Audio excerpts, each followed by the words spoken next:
Okay, so I'm trying to get excited about this one, but it's not happening. So we're going to have to talk about this one. Give them nothing, but take from them everything.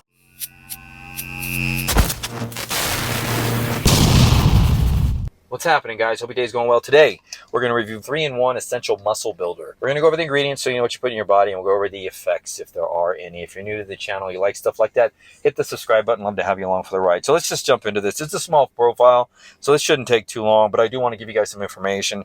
We got juicy watermelon here, and it's okay. You're going to be fine with it. It's just not a fabulous BCAA formula, but it's comparable to a lot of the ones that you're going to find out there. Like, a lot of people do BCAAs from Walmart, like those.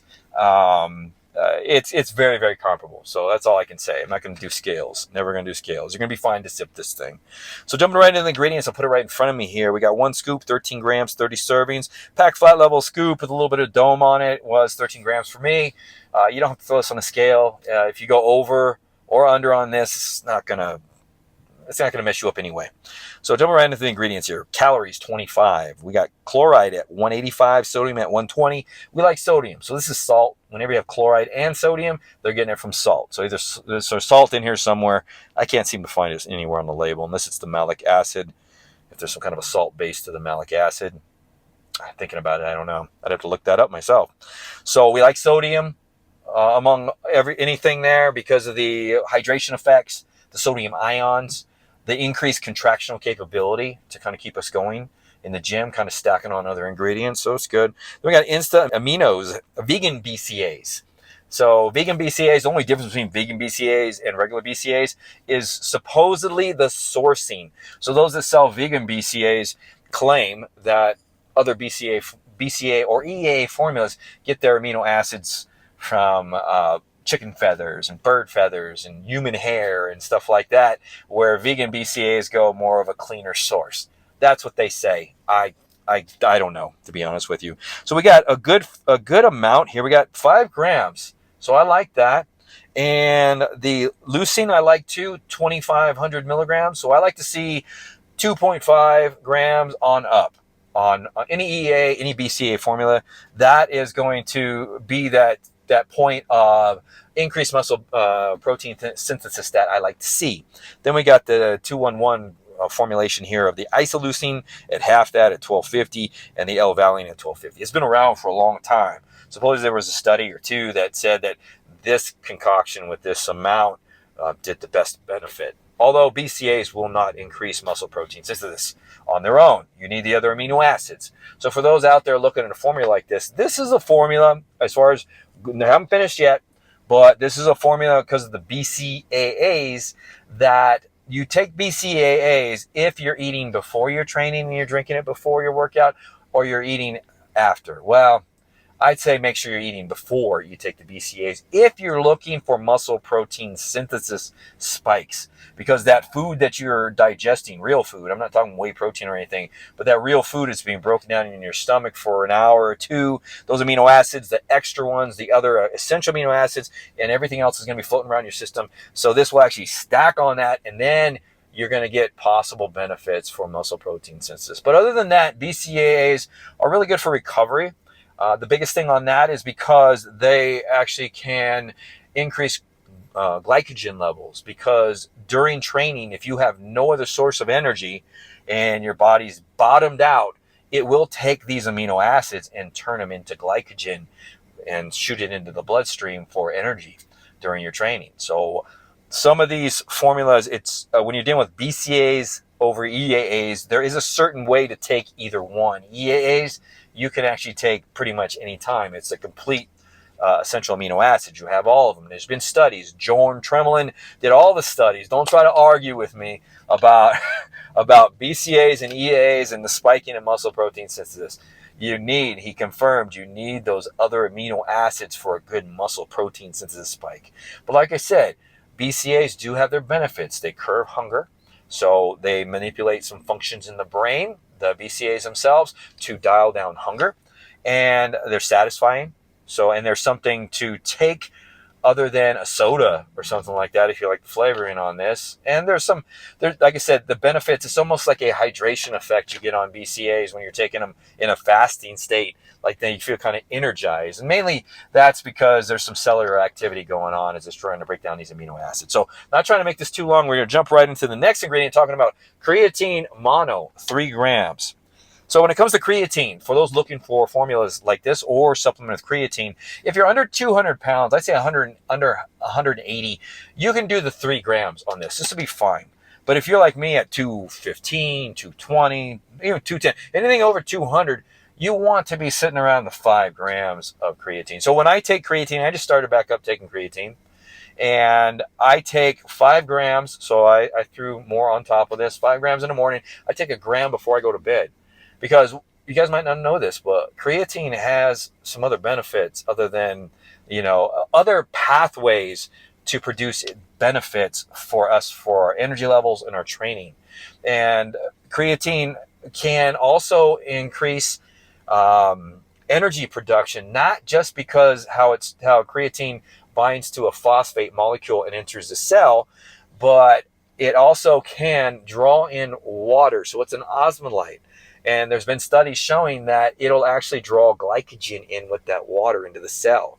So creatine is a fabulous ingredient if you're a responder to it, because it'll actually draw glucose or glycogen into the cell for energy production, ATP production, but it'll also get those phosphates in there to deliver towards that ADP to ATP transformation and conversion to keep energy levels going. Now, responders and non-responders, when you're taking a formula like this, the best way that I found for me, because I thought I was a non-responder for a long period of time, but I read some studies that they were looking at non-responders and people who responded at different times.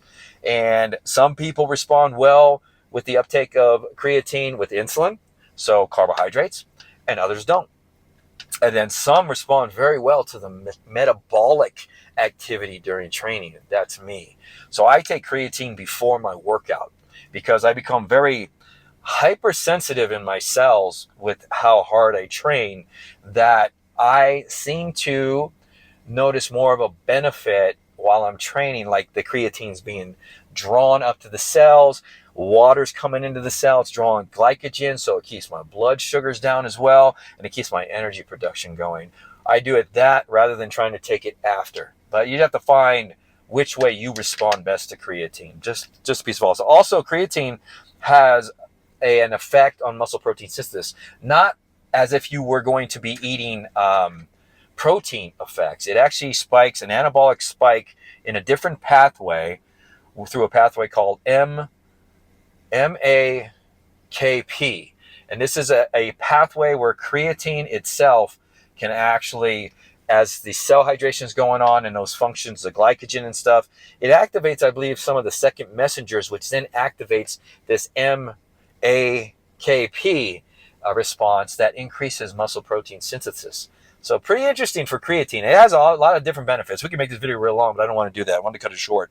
Then we have L-glutamine at 2 grams. This is an energy ingredient. So we have glutamine is actually kind of like taurine. It's kind of like beta-alanine, which has other benefits other than what we're experiencing in training, but it also has energy benefits. And glutamine is a very useful ingredient for endurance. At 2 grams, just depends, like I said, how you respond to it. But no matter what, as far as energy levels, glutamine is going to be really good for your gut. It's been shown to actually repair like gaps and tears in people's the intestinal tract, the small intestine.